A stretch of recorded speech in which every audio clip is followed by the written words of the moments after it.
And as far as another set of tools, this guy has been quoted in several of these resources. But these road tools is another set of tools for Azure AD. So they built this framework for, so there's like road recon. So some good tools to use.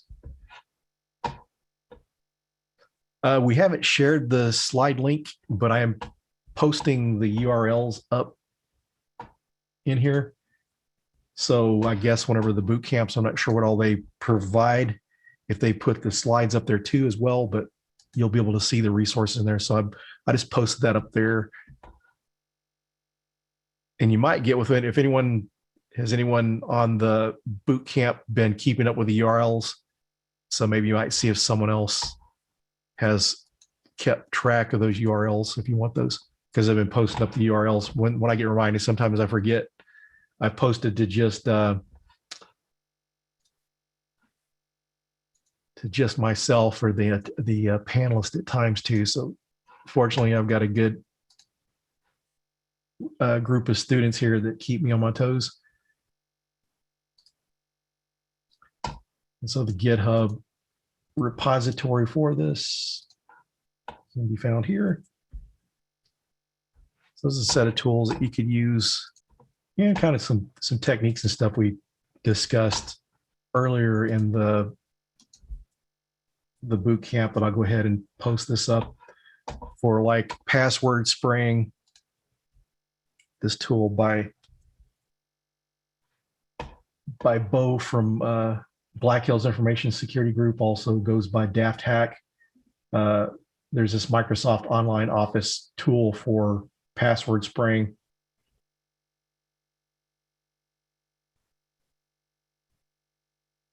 So that's a good tool that you can use there, and it's a PowerShell tool. There's some other ones out there, but from what I've seen, this is kind of one of the better new tools for password spraying. And actually, in the creation of this content, this is what Slavi used.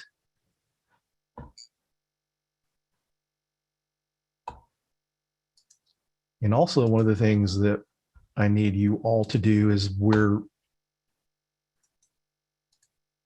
can work on this, or this is just something to remember, and I'll remind everyone again later.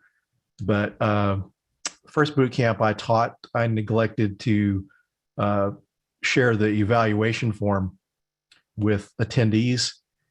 I thought that was something that went out in an email after the fact, just kind of miscommunication on my part. But at any rate, if you would please, wouldn't mind filling out this evaluation form, I'd appreciate it. That way I&E can see how you all enjoyed the boot camp. And I'm not sure what all is entailed in these things, but usually evaluation forms will just kind of ask, opinions on stuff. So that is very valuable to I&E for us to keep creating good content. So if you don't mind, please do that.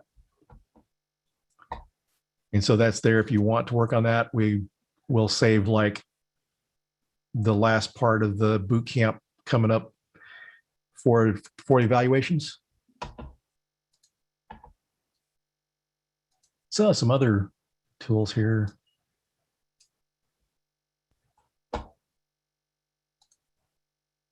This is another password spraying tool that is good. It's Mail Sniper. A lot of you, actually, this is another Daft Hack tool. But I think he recommends the new tool over this. If that's one right there, that one's a good one for you.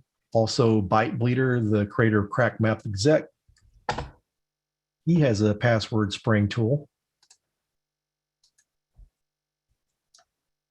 Yeah, Byte Bleeder created the Crack Map Exec tool, and he works for Trusted Sec. No, I take it back. Is it Trusted Sec? He works for Black Hills. Yeah, because actually he's on their podcast.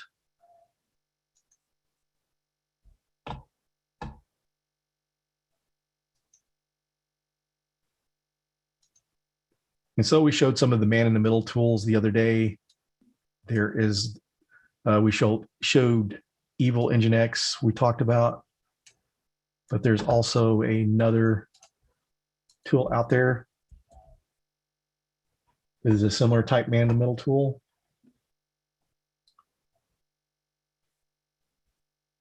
Modlishka, I guess that's how you pronounce it.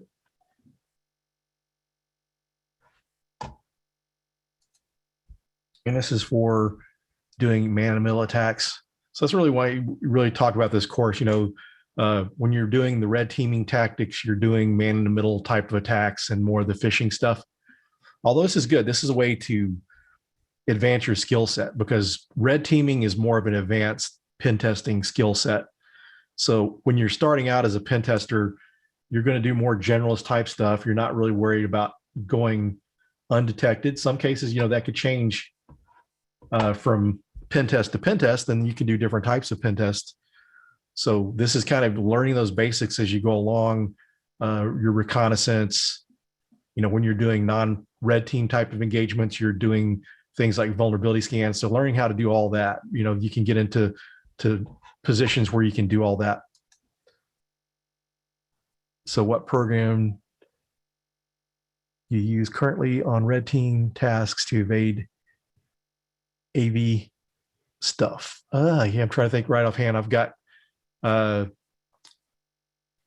before in the past it's been, just like running the Veil framework, but then things have kind of gotten more complicated since then. Sometimes on evading some of the antivirus, just changing some of the signatures, just manually going in and changing it and testing it against, virus total is not really good to test it against, because then you pretty much, ruined your chance of using the payload.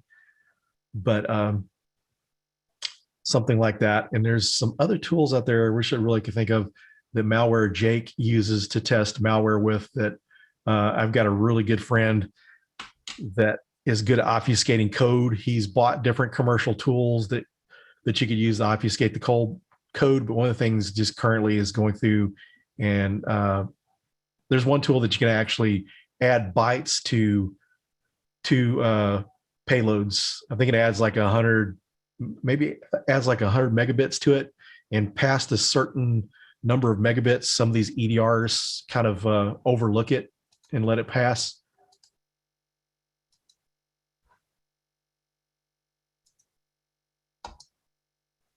And so, like I know a lot of people have connected with me on LinkedIn. So, if you have questions and stuff after this, feel free to contact me on LinkedIn, Twitter, or my email here at INE. So those are ways you can, and if you have questions on this stuff, let me know, connect with me. And so if you'll connect me on LinkedIn and send me a message or email me, then I will ask him about some of his evasion tools and technique favorites. Because this guy, it's interesting because he would be someone that would be great for a red team to have, just to take care of tools. Because another good friend of mine, someone I mentored and helped get started in pen testing, this friend actually created some payloads and stuff, and my buddy used it on his pen test and was able to evade stuff using like Mimikatz and other tools that would normally be caught now.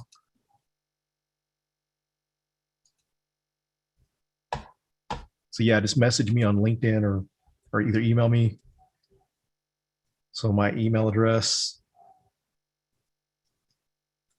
here at INE is that. So anyone feel free to connect with me. And I can share those tools. One thing that's the nice thing about building your network is, if you can't figure this out, you've got this friend that knows how to do that. So my friend Mark, if I need any kind of evasion, I talk to him.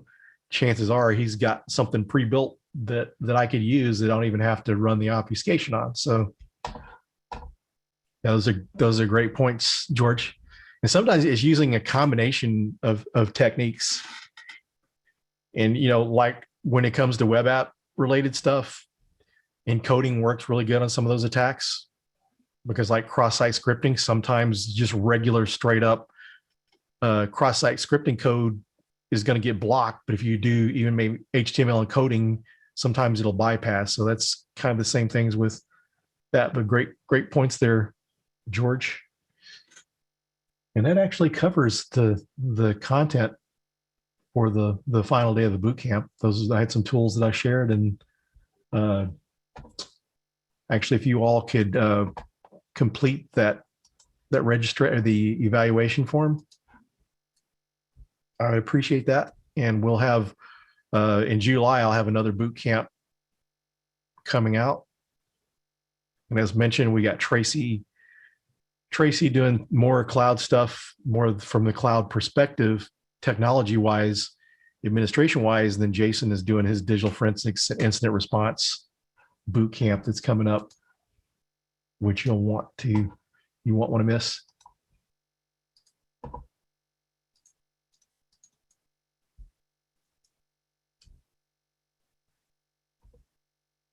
So here's kind of the list of our boot camps coming up.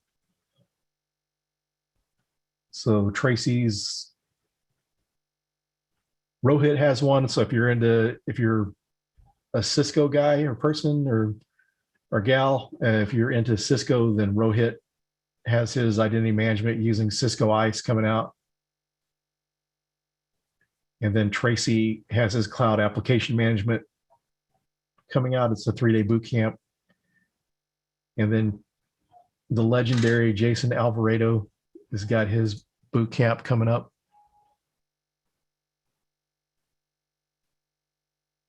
Jason is the one responsible for me teaching. He actually gave me my first teaching job at Dallas College. It was Richland College, then the Dallas campus.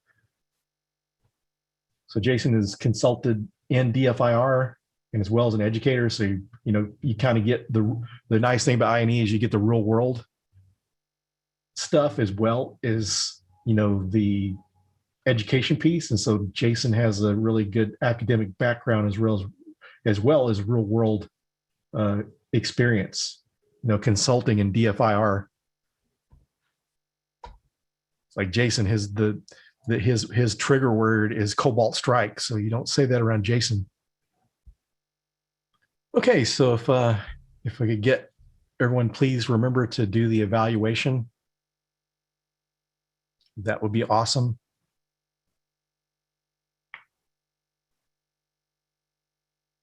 Anyone have any questions or comments? There's been some really good information shared this week. Good to see a lot of familiar people back today, and a lot of people I know from the community and people that are I&E subscribers. Great to see you all. So these boot camps are a planned regular occurrence. So this is something that I&E plans to do, going forward, and we'll be adding more content. I really like to add when new type of content types come out. Although the first boot camp I did was, content related to courses like we had. It would be stuff that you'd see in the student pen test or the professional pen testing course in a boot camp format. But a lot of our stuff is going to be boot camps based on new content coming out.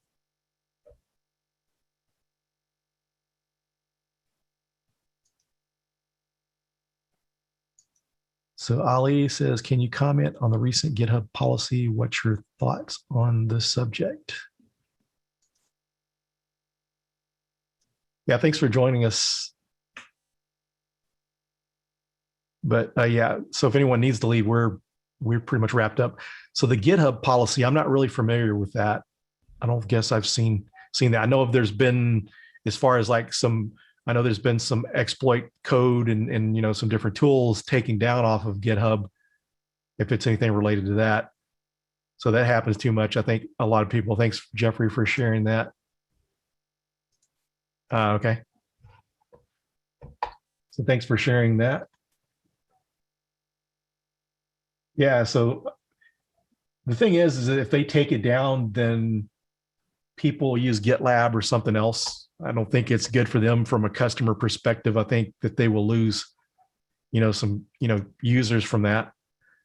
But, when you get a company like Microsoft buys something like GitHub that was traditionally before vendor neutral and just kind of a little more of the open source kind of vibe, not necessarily the open source project, but it's something out there, not really widely controlled, and you kind of lose some things. I mean, it might help some, it could help some people possibly, but the thing is when this stuff is not shared, then you're not doing away with it. Someone else, if it's not GitHub, there's other places that people will be able to put stuff. So yeah, I really don't like to see that, but a lot of people had uh, kind of turned away for a lot of people kind of left GitHub, whenever they got acquired by Microsoft. Oh, thank you very much, Joseph. I appreciate that. So yeah, as soon as that will be available, you'll be able to access it on the INE site.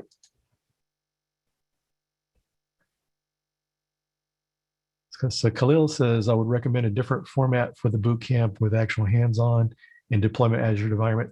Yeah, thanks for that comment. And actually, the content I was teaching from, there wasn't a lab for it. So other labs that we do, there, is easier to do, like a web app pen testing or a network pen testing, because those type of environments are easier to set up and distribute, because we've had like over 100 students.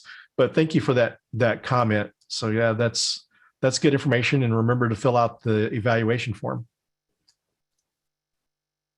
So William says, better the devil you know than the one you don't. Makes more sense to have all these exploits available, proof of concept. Yeah, I agree. And it's what happens too. And I know a lot of companies want to say, they kind of blame the security researchers, the hacking community and security community that are creating these tools. They don't want them allowed in the open. But I think even Jason would attest to you that if these things weren't out there in the open, all of the bad guys are going to know about it. Then the EDR manufacturers, different software manufacturers, they're not going to know about those tools. I mean, you're going to have to depend on a lot more research of people going out on the dark web and different areas trying to get information that otherwise is freely available.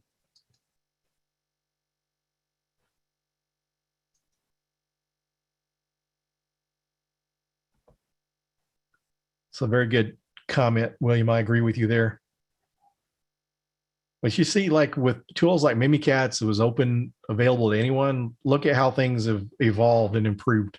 Now, if that would have just been closed source or private information, then those attacks would still be going on and be more frequent. So how do we go about getting practice on pen testing in the cloud?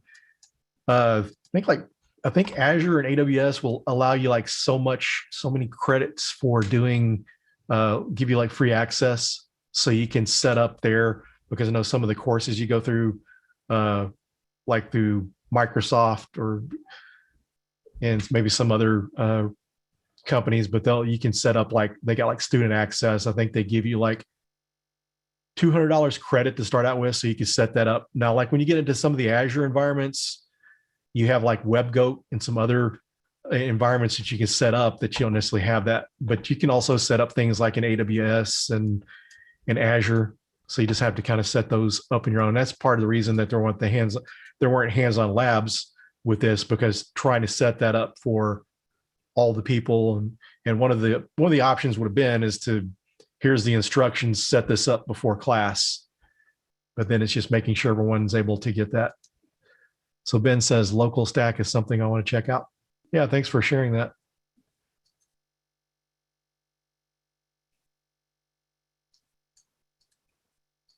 So yeah, like the WebGoat stuff, there's like a whole bunch of different resources out there now especially for the AWS related stuff, because it's been really more commonly set up emulating that in non-cloud environments and stuff. So there's other ways around that. So great day again, class. Thanks for everyone that joined, and for those that joined late, they couldn't make it the first day. So better late than never, and good to see some familiar faces, and good to meet some new ones.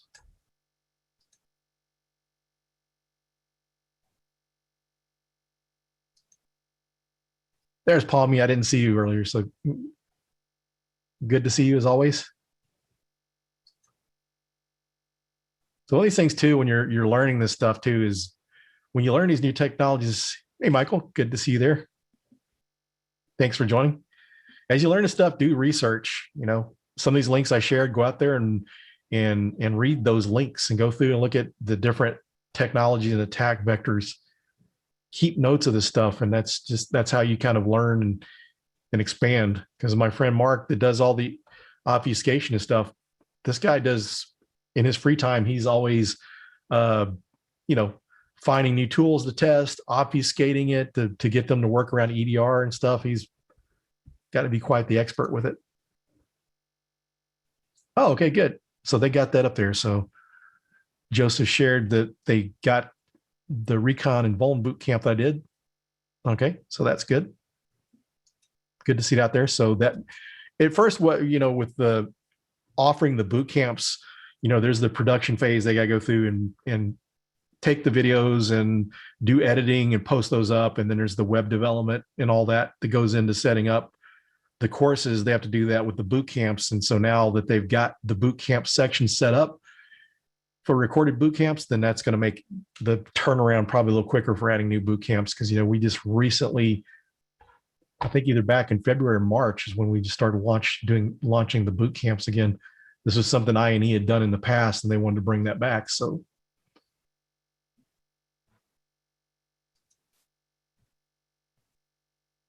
yep, that's a good point from Don there. Make your own labs and play. Because that's one of the things too. If you're going through a pen test interview, one of the things that interviewers like to hear is about your home lab, because they know that you're not just doing this, that you're not just studying on work hours or expecting to learn on the job, that you're also doing things on your own to learn. And also having your own lab, you're able to test things out that you may not be able to test in a production environment.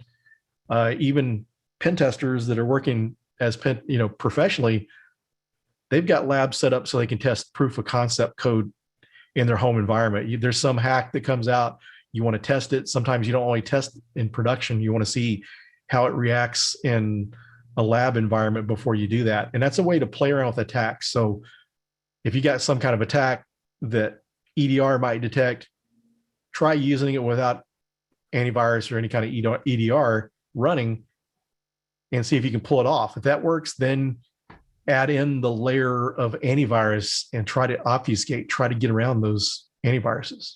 So yeah, it's been great. You all were a fun group, very interactive. That always makes it more fun for the instructor. And we really had some good resources and advice shared out there. Thank you, Joseph. And you have a good day and weekend. Thanks for joining us. And I'm glad you enjoyed the class. And thanks to everyone else that's joined. If we don't have any more questions, if you could work on getting that evaluation completed.